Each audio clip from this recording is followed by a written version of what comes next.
Even allowing for the possibility that a lot of the people who signed the petition calling for an immediate general election, even allowing for the possibility that some of those, or a lot of those, signatures are bots, 1.5 million is an astonishing number.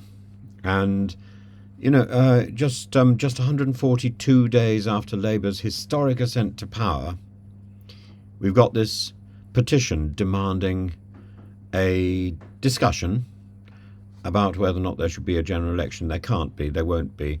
A general election is only called after a motion of no confidence. A motion of no confidence has no possibility of succeeding with a Labour majority the size of which exists in the House of Commons. But this is a record-breaking petition. The speed with which it's appeared. What does it signify? Public dissatisfaction, organised opposition, or simply the ephemeral power of online activism? The petition, created by Michael Westwood, a small business owner and landlord of Wagon and Horses famed for its affordable pints, calls for a fresh election and accuses Labour of reneging on its campaign promises, citing unpopular measures such as axing the winter fuel payments, the introduction of contentious inheritance tax targeting farmers, the tractor tax. And with hours of its creation, it had surpassed the 100,000 signature threshold, compelling Parliament to consider it for debate. Of course, it'll be moved into Westminster Hall, and the debate will be a bureaucratic fiddle. But over 1.5 million signatures and counting highlight the extraordinary public engagement, and this petition ranks among the fastest growing in UK history. Reportedly amassing 110,000 signatures per hour. But rapid growth doesn't inherently indicate genuine grassroots anger. Petitions are an online sport, driven as much by clicks and shares as by considered political conviction. And the petition's rapid rise may owe much to its amplification by prominent right-wing figures like Farage, Reform UK, and various YouTube sites. The platform provides momentum, but also reveals the partisan undercurrents fueling its or feeding its fuel. The crux of the petition's appeal lies in its allegations of Labour's deceit. The public, bruised by policy reversals, by perception of unkept promises, has rallied to express dissatisfaction. Yet this isn't the first time broken promises have entered the political lexicon. Remember the infamous Brexit bus? If that wasn't bad enough to force an electoral redo, why should Starmer's policies be held to a higher account, to a higher standard? I don't see any traction in this petition, I'm afraid. There's a growing vacuum that Labour must contend with. Its support among voters remains fragile, with only 23% of the public viewing Starmer positively. Contrastingly, Reform UK is gaining traction, with Nigel Farage viewed favourably by 28% of respondents, and the Conservatives under Kemi Badenoch irrelevant.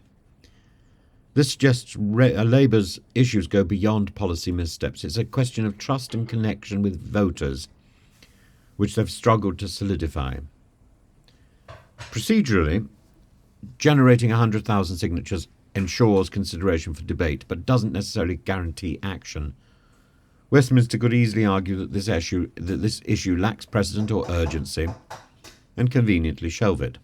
Cynics might dismiss the petition as a digital white noise, noting that petitions seldom sway political decisions, especially when a government commands a majority of 174 seats. But the symbolism is potent. It reflects growing discontent in an electorate weary of promises, particularly in the middle of an economic strain and rising inequality.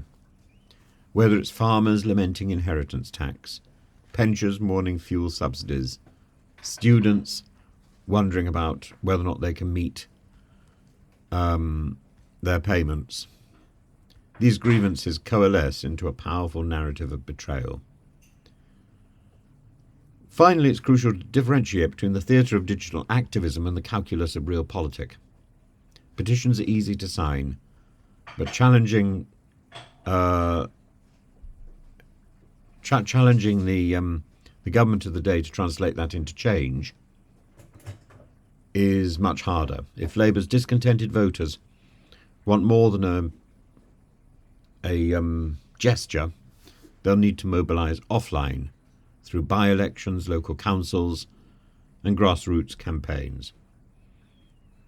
This petition is a warning shot across Labour's bow and a test of democracy's resilience. And while its immediate impact may be limited, its sheer size signals to Sir Keir Starmer and his cabinet that the public's patience is not infinite.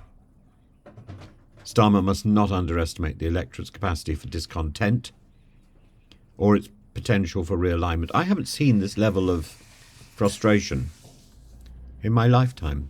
Not so soon after an election. There's been no honeymoon period. There's been no settling in. It's been opposition really from day one. And this is extraordinary. Quite extraordinary.